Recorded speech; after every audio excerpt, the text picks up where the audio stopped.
1975 का ये किस्सा है। 1975 सर्दी कड़ाके की जनवरी की, और रात को किसी आदमी ने आकर किसी ने दरवाजा खटखटाया। अरे सब तो सोए हुए थे, हम बच्चे थे। तो वालदा जो है वो गई, कौन हो, रात को इतने बजे आए हो, कौन हो? तो उसने मेवाती था, वो मेवाती, मैं मेव हूँ, मेव आए हो। यूं कहा, हजरत जी मौलाना उमर साहब को बुला रहे हैं, जी मौलाना उमर साहब को बुला रहे हैं। वालदा मेरी कहने लगी, अल्लाह करे कि रहमत करे, कहने लगी कि कहीं कोई दुश्मन न हो, कोई कातिल न हो, आजकल तो सब ऐसा चलता है ना।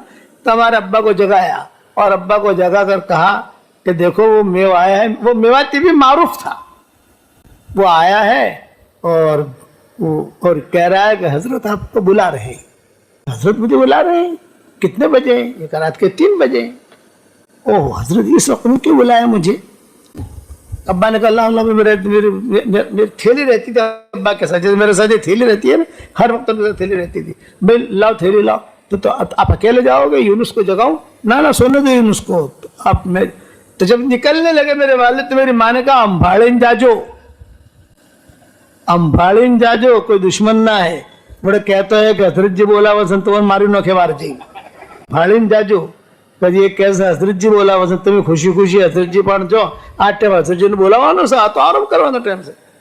और रहमतुल्लाह अलैह के दिल में हजरत जी की बहुत मोहब्बत होती थी, करते थे हजरत जी की। हजरत जी ने हाँ कह दिया तो हाँ, हजरत ने ना कह दिया तो ना, ये उनकी जिंदगी थी।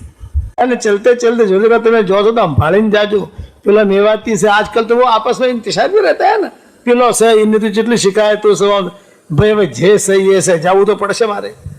बोला हजरत जी बुला रहे मुझे। खैर बाहर निकले, वो मेवाती शरीफ था, उसने जो है अब्बा की थैली ले ली और ये फरमाया, अजी हजरत जी आपको बुला रहे और बहुत अहम मशवरा करना है। और हजरत जी ने ये कहा कि बाहर के दरवाजे से न लाइयो, अंदर औरतों के दरवाजे से लाइयो। हजरत जी तक पहुंचने के लिए एक तो बाहर का आम गेट, वहां से करके आ जाओ, और एक अंदर का प्राइवेट गेट, यानी घर वाले भी होते थे। बोले सब घर वालों को पर्दा करवा दिया है। और हजरत जी ने कहा है, मौली उमर को, हमारे अब्बा को मौली उमर कहते थे, मौली उमर को यहाँ से लाओ। वाले साहब रहमतुल्लाह अलैह पहुंचे तो वाले साहब खुद कहते थे, मैं गया तो हजरत जी रहमतुल्लाह अलैह अपने हुजरे में बैठे हुए और सामने खचाखच जिन्नात भरे हुए, किसी के दांत लंबे, किसी के हाथ लंबे, किसी के चोटी, किसी का।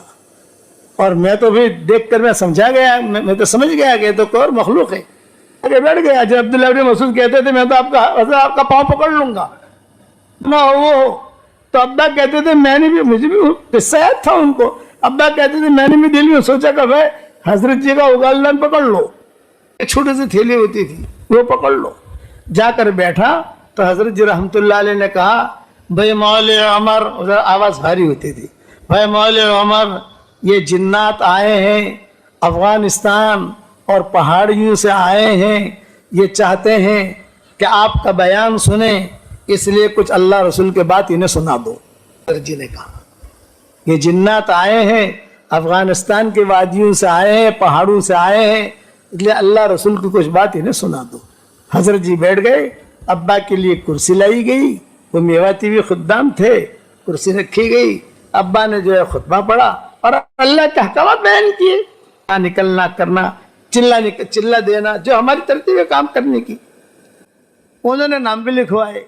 फिर जिन्नात ने एक सवाल किया, ये अब्बा कहते थे कि हजरत हम तबलीग का काम तो करते हैं लेकिन गश्त नहीं कर सकते। वो क्यों नहीं कर सकते गश्त? यूँ का गश्त करने जाते हैं तो कोई अमेरिका भाग जाता है, कोई रशिया भाग जाता है, कोई चाइना भाग जाता है। अब कहाँ कहाँ ढूंढ लो उन लोगों को? तो हजरत ने कहा, जितना हो सके उतनी दावत दो, नमाजी बनाओ, उनको नमाजी बनाओ। अब ये हो गया तो फिर हजरत ने दुआ कराई। फिर हजरत ने कहा कि भाई बस अब जो है आप लोग जाओ, लेकिन अब मत आना यहाँ इस तरीके से, आज तो हम थे यहाँ।